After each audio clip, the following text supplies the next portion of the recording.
This is another story from the same source as Ellen's, Rabbi Mitchell Chevitz.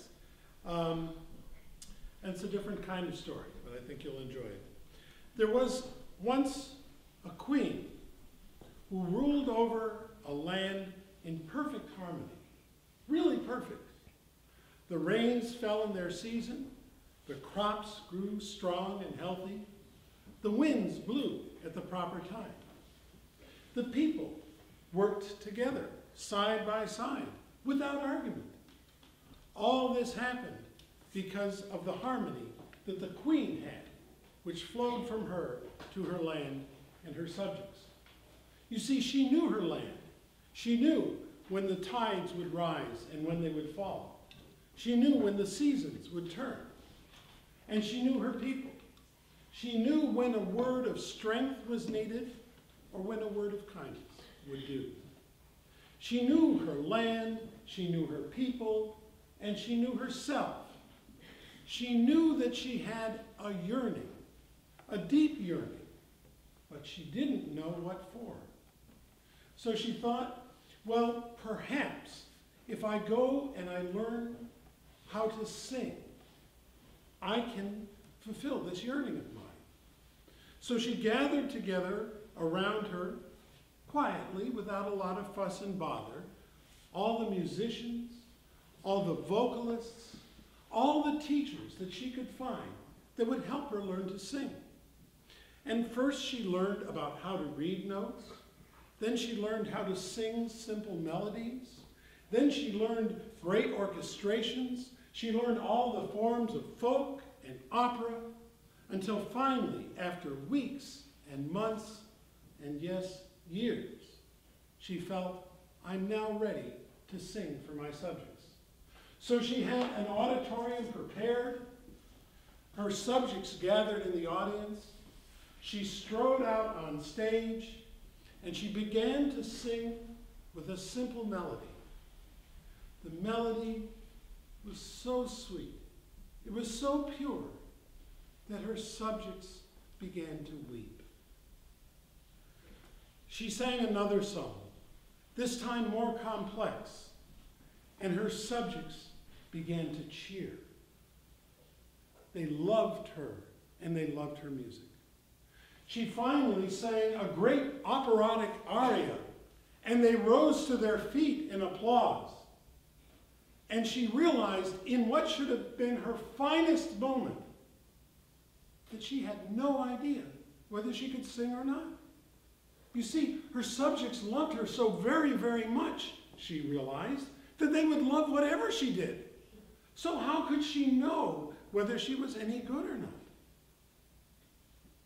So dejected, she left and thought, I've got to try something different. Perhaps I'll learn to dance. And so, as before, she gathered around her choreographers, people who understood the body, people who could direct her, all the dancers she could find. And carefully, studiously, for weeks and months, she learned how to dance. She learned the basic movements. She learned how to stretch. She learned the more complicated forms. Until finally, years later, she believed she was ready to perform for her subjects. So once again, she had them gather in the auditorium. And she dressed herself in a flowing gown of white and silver. As she took her first step on the stage to gracefully walk towards the center, the crowd rose and cheered. And she knew in that moment that she would have no idea whether she was any good or not, because they loved her so. She put on her performance, but with a heavy heart, and they cheered as she knew they would. Finally, she said, I've got to try something else, something that is more concrete, something where I'll know whether I'm doing good or not. So she decided to try sculpture. And of all the forms she might have tried, she thought, well, maybe I'll try glass blowing. So again, she gathered around her people who understood sculpture, people who understood chemistry, artists and artisans. And she studied diligently for weeks and months and years.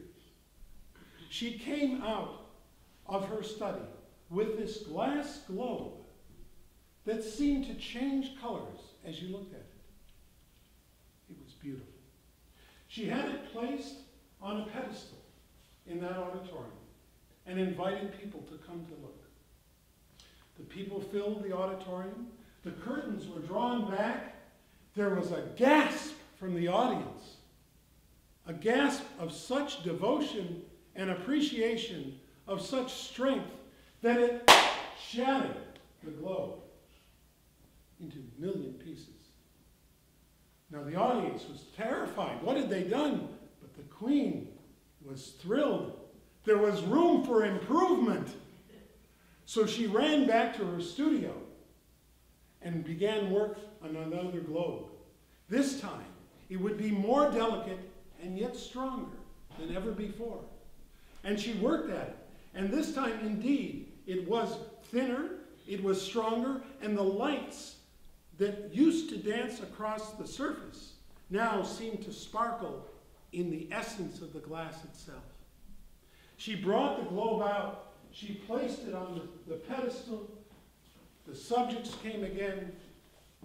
The curtains were drawn back. And there was this, they didn't want to break the glass.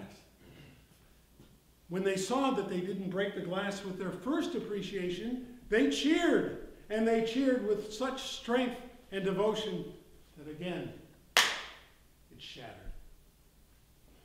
Well, that was all she needed. She knew she could make the next one work, so she ran back to her studio, not realizing that the subjects had made a pact. They weren't going to look at any more of her sculpture. Every time they look at it, it breaks. What kind of love and devotion is that? So while she toiled at her next masterpiece, they decided, we just won't come. And indeed, she created this masterpiece. It not only shimmered, it not only sparkled and glowed, but it turned in and around itself in one impossible shape. Being an intelligent queen, she thought, I'll build a special room for it with soundproofing all around, just in case. She set the globe on this new pedestal. She threw open the doors, and no one was there. She waited, and no one came. She waited and waited, and as she waited, she looked at the globe, and she felt the yearning for her subjects to come. And as she felt that yearning, she noticed that the light in the globe seemed to pulse. And whenever that yearning got stronger, the pulsing got stronger. She sat and she looked at the globe and she let her yearning pour into it. And the light poured back to her. And soon it was going back and forth and back until the globe shattered. Now she ran screaming out of the room, locked herself in her chambers. Her subjects, having heard the cry, what should we do now? Without daring to enter the room, they closed the doors, vowing never to go inside. The queen stayed in her room for a week, mourning the loss of her globe. Finally, she had the courage to come out and open the doors, hoping that maybe it had all been a bad dream. But no, there was her precious globe, shattered, spread over the floor in 1,000 myriad pieces. What could she do? Should she sweep them up and throw them away? It's too precious. But it was beyond repair. What could she do? She looked at it, and there, each one of those pieces of glass still had a little spark of that fire that was there before. She looked, and she noticed that there on the floor, one of them started to tremble. And with almost an effort, it began to slide across the floor. It slid until it touched another piece. And when the two pieces touched, there was a burst of light, and she felt this joy. She looked over here, and there, it was happening again. Another one was trembling. It struggled. It slid, and it touched more light and more joy. She sat down to stare and to gaze at those pieces, watching them struggle to connect with each other. She sat there watching, and she sits there still.